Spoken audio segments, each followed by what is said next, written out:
So today we are going to go inside the reliability of the New Testament. The reason I put in a document format is easily people can just look through the document and look through the section more easily than going to a slide. Although it's the only time I'm doing this, but if you guys like this type of format, just tell me after the Bible study, and comment it once we're done. So we're gonna understand where the New Testament came from.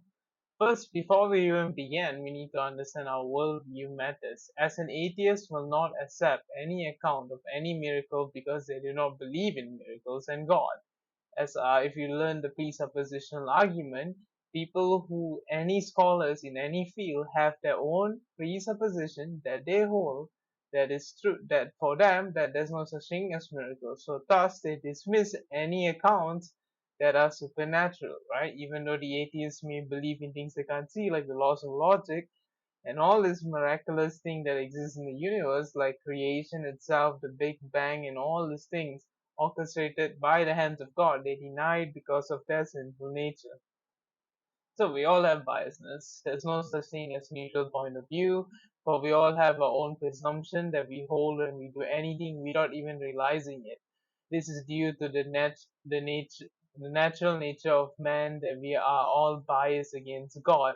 But we who are the elect are blessed and regenerated to know God and to love Him. This is a gift from God. So don't be doubtful that people are coming up with an account who claims to be in a neutral point of view and comes to an assertion. I I'm not being biased. The Christians' testimonies are all false. The New Testament's all false. Just don't listen to this nonsense, because by them stating they're not biased is claiming a bias against the Christian faith. They are There's no such thing as a neutral standpoint. Again, look back to the presupposition argument. I don't want to make this whole thing right now, but we can first go to the first fact, is that the existence of Jesus. Now remember, I'm no historian. I'm just quoting scholars who are good in this field, and their reasons behind it are, well, reasonable, obviously. So I'm just going to present to you their reasons why they believe the New Testament is reliable. But we as Christians, we ultimately know that the Word of God has been given to the elect by the preservation of the God. Now we don't need evidence in the sense we need 100% proof, like in the sense where, how do I put it? Like, oh, we can see God's hand holding the Bible and bringing it through time. No, we can see it how it works through time, and God used the means of mankind to preserve the Word of God. Right? Those are the evidence. But we presume the truth because the Bible itself claims to be the Word of God, and He has preserved it throughout the generations, which He has, as we will see to.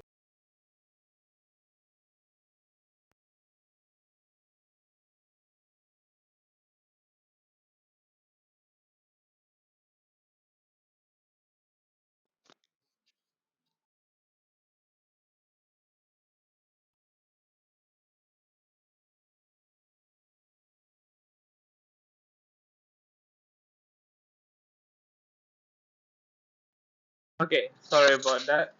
Um, my drive. So, anyways, renowned atheist Bart Ehrman addresses the Christians of Jesus' existence. He counters the argument that there are no contemporary Roman records by highlighting that such records are rare for most historical figures.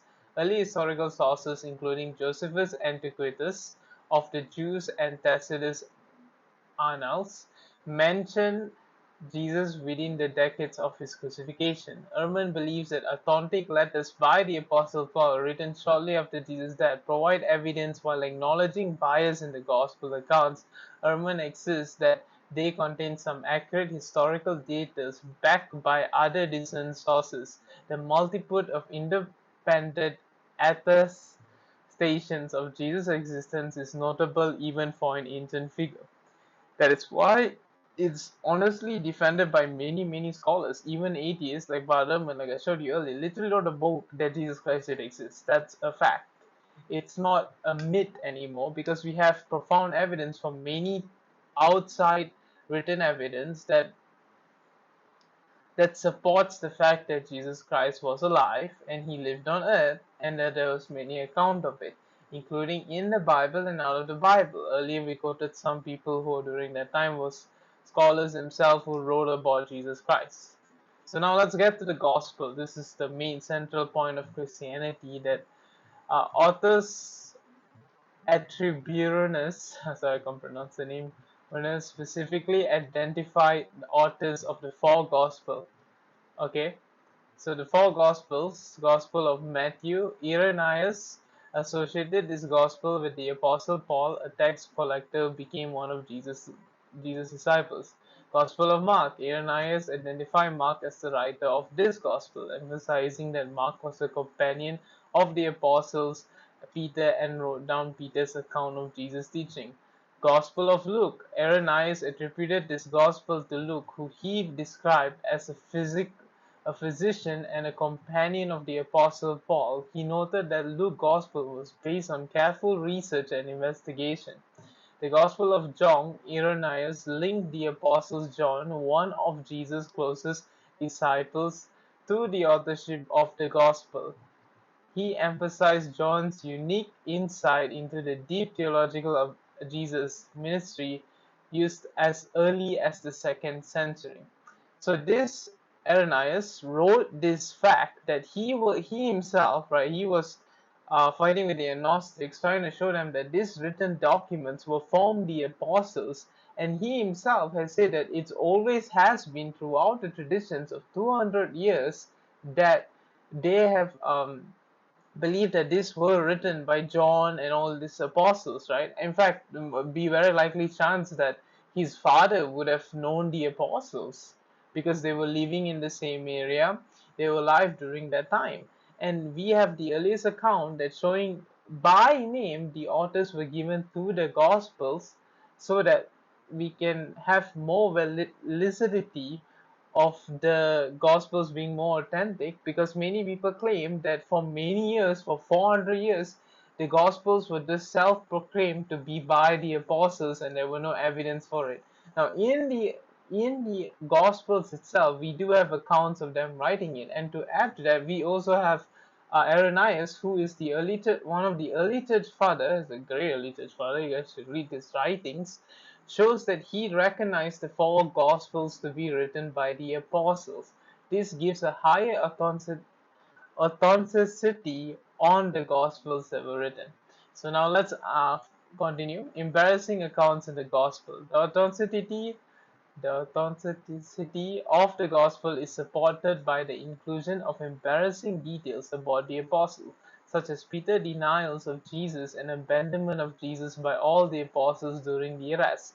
These unflattering accounts are unlikely to be fabricated, as they depict apostles in a negative light. Even James, Jesus' skeptical half-brother, eventually came to believe in the resurrection and became an early church leader.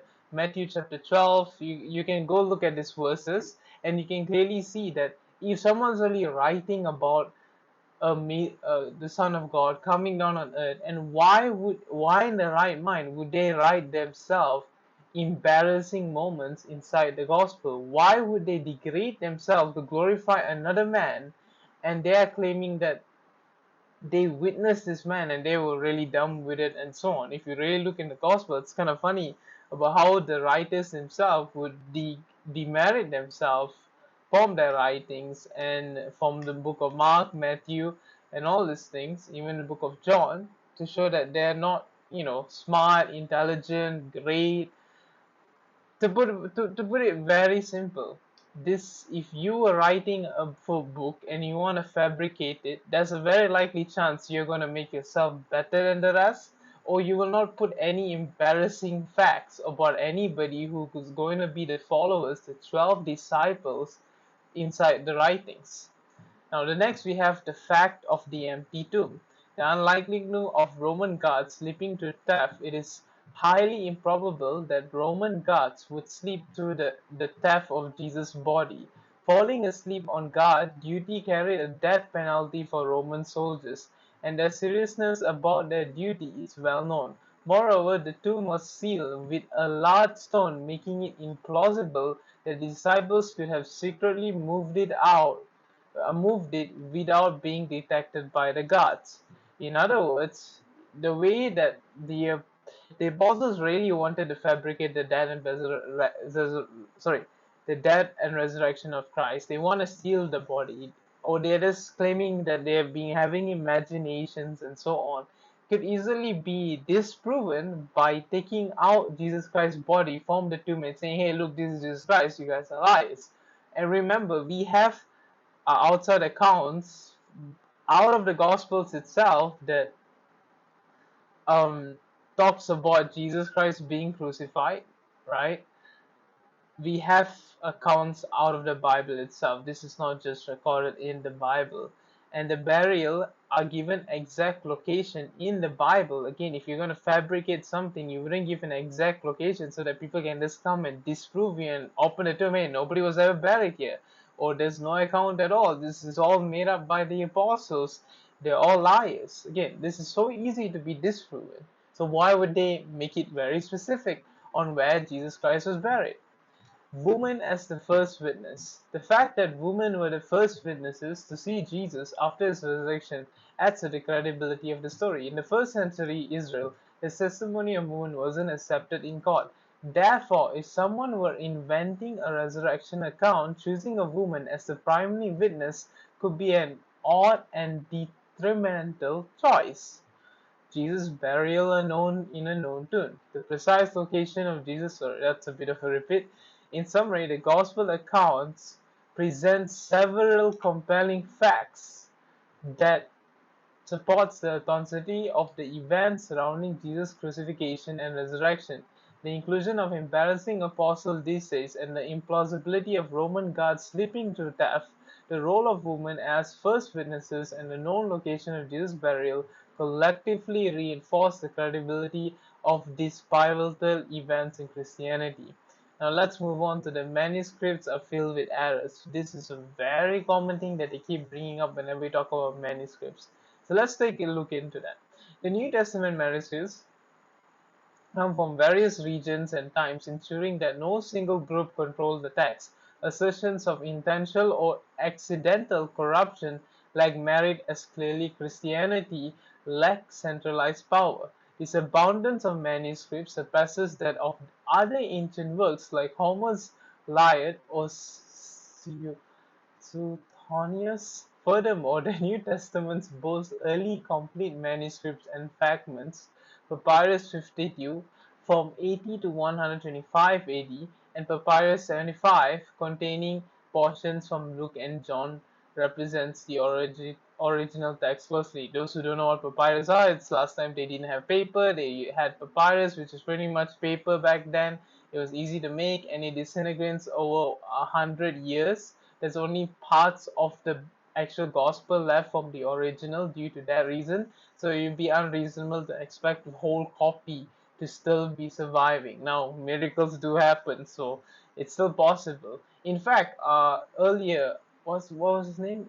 Irenaeus? Wait, no, wait. Irenaeus literally told in one of his writings that he saw the he literally can he told the people he was rebuttal against to go and see the exact copy of the apostles written no exact copy sorry the exact written words of the apostle inside a church, if I'm not mistaken. Again, I could be mistaken on that part, but let's continue.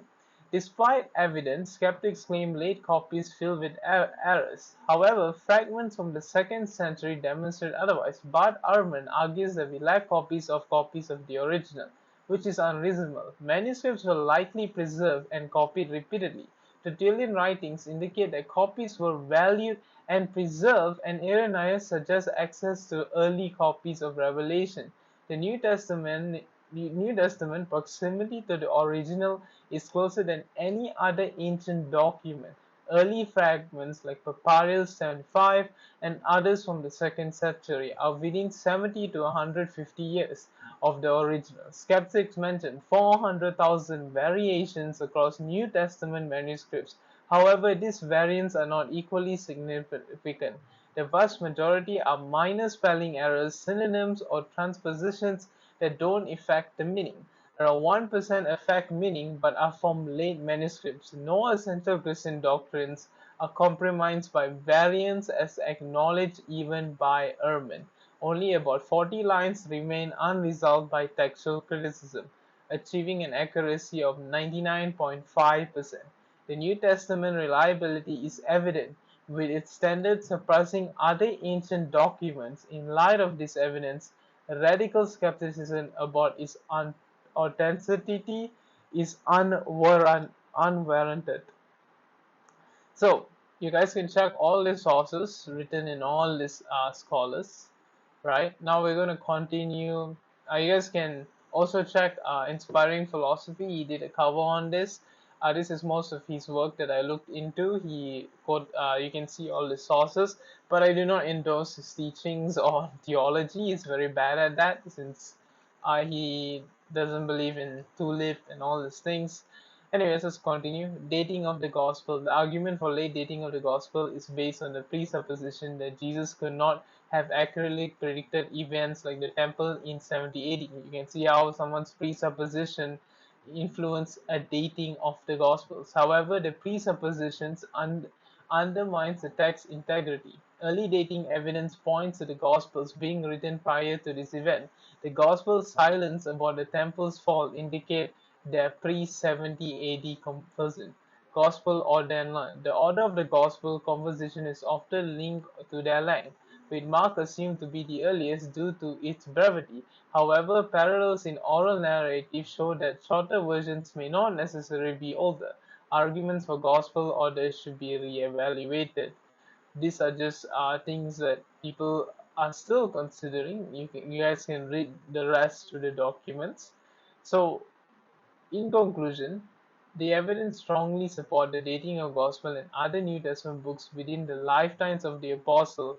External testimony, internal inconsistency, and historical context align to the substantiate their authenticity and early composition. You guys can look through this one by one because the video will be a bit too long if I'm going to continue with this. So hopefully you guys read through this document and look at the rest of the reasons why the rest of the Gospels, I mean the rest of the New Testament is valid, and we have many evidence to support it. In fact, even the writings of Paul is one of the most strongest evidence we have. If you watch the video on the historical evidence for the resurrection, I did a cover about how early the writings of Paul dated. As early as 20 to 30 years after Jesus' death, we have accounts of the resurrection after that, which is a huge difference from many other writings we have about Pontius Pilate and all these things. This comes hundreds of years after their death, while the while Christians, we have documents only 20, 30 years after the resurrection of Christ. So I recommend really looking into this, but this is a very deep topic just to cover in a short video. So I just plan to keep this short and simple and outline the important parts that we can understand and see how the gospel and the authenticity that we have. Anyways, thank you very much.